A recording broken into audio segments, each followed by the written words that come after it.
দুনিয়া কিছুই না, কিচ্ছু না দুনিয়া। সকালে আপনি না থাকলে আপনাকে বিকেলেই এরা মাটি দিয়ে আসবে।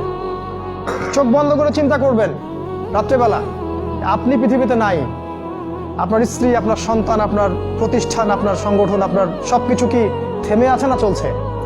সব চলবে ভাই, কেউ থেমে থাকবে না, শুধু আমরাই থাকবো না।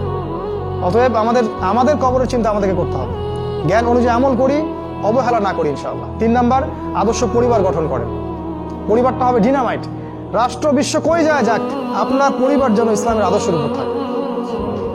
কারণ কু আনফুসাকুম ওয়া আহলিকুম নার, নিজে বাঁচো জাহান্নামের আগুন থেকে, পরিবারকে বাঁচাও। আপনার ছেলের ব্যাপারে সচেতন হন, মেয়ের ব্যাপারে সচেতন হন, স্ত্রীর ব্যাপারে সচেতন হন। আপনার পরিবার, আপনার রক্তের সম্পর্ক, আত্মীয়, এদের মাঝে আপনি দিনের প্রচারটা করেন।